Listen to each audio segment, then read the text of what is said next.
My name is Kaihan Krippendorf, and I'm thrilled to be able to facilitate this session with Rita McGrath and Navi Raju. I'm going to tell you a little bit about them, but let me tell you a little about why I'm so thrilled that they sat down with us to talk to us about the digital transformation that large enterprises have been going through, and particularly now need to go through at an accelerated pace.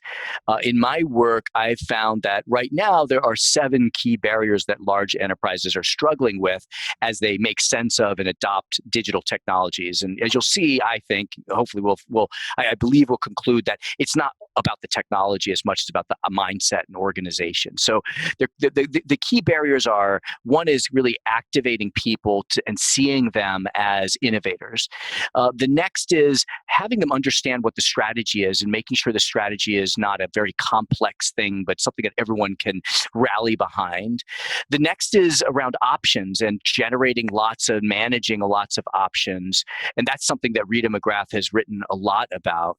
The next is what I call value blockers or business model conflict, and learning how to redesign business models. And both of our guests today have done a lot of work around business model innovation.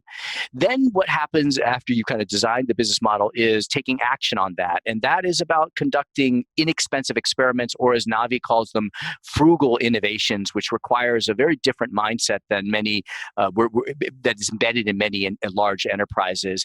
Then it's about teaming and creating a cross-functional team around that. And then there's the big messy stuff that's around leadership and culture and the organizational structures. And so if we went through that, what we'll see is that both Rita and Navi have worked in all 7 of those and can help us understand and unlock the barriers across all of those. So I'm wondering, for either one of you, do you see the current context we're in, do you see it resembling any other historical inflection, maybe in the adoption of new technologies or any kind of macro forces that force a change? So what does this remind you of, and what can we learn from that time, if either of you have a response?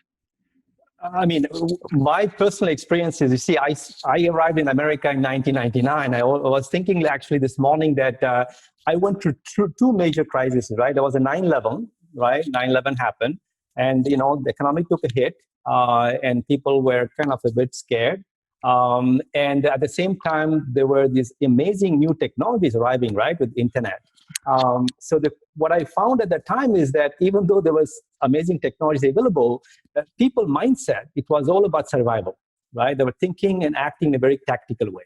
And similarly, when 2008, the financial crisis happened, there was a kind of similar pattern that repeated itself. My concern this year is that as we speak right now in August, is that most people look at technology in a very tactical way.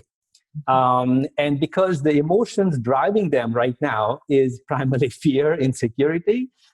So I think it's important that, before we think about how to apply technology, we actually, operate with the different emotions, whether it's empathy, compassion, or it could be a sense of purpose.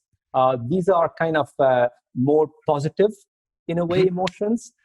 And these also allow you to project more in the future rather than how can I make, next quarter, right? Kind of very tactical horizon. And right now, I would say that the dominant emotion I see right now is a mix of fear and uncertainty.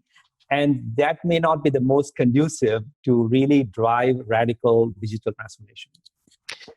Yeah, it's interesting. You have the human side, you have the technological side, you have that human technology interface, and we certainly have a disruption on the human side. But I think what's interesting about now is that this disruption is also accelerating technologies that were underway. And so, Rita, the same question to you. What do you equate this to or associate this with?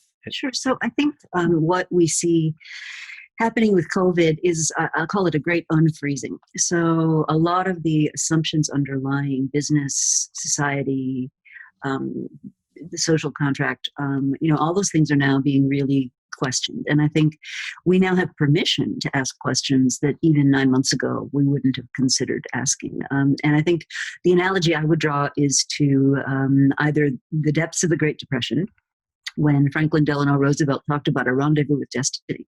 and said, we can't have the critical means of production in the hands of a few people. We need to broaden prosperity more broadly. And then again, after World War II, again, a huge trauma that caused us to really question where we were in the world. When business leaders got together and said, our main commitment is to create good jobs in this economy. What they were staring at was 30 million people who, are trained in combat, coming home and not having jobs for them. I mean, that's not a socially very harmonious thing to be contemplating. And they said, our role as business people, and in alliance with the government sector and other sectors, is to ensure the health of our communities. We're going to create good jobs. We're going to be helpful to the community. We're going to do, a lot of things. And that is a consensus that really got very disrupted in, I would say, beginning in the late 70s through now, where we've essentially had income inequality at levels that are just not sustainable. We've had many people calling for the reinvention of capitalism. We've had many people saying, no, we need a new and different social contract. Now, I think right now we're still at the lip service stage of this, but I think those organizations can get out ahead of this and say, hang on, there's a better way of balancing what we're doing against the social and economic impacts and environmental impacts.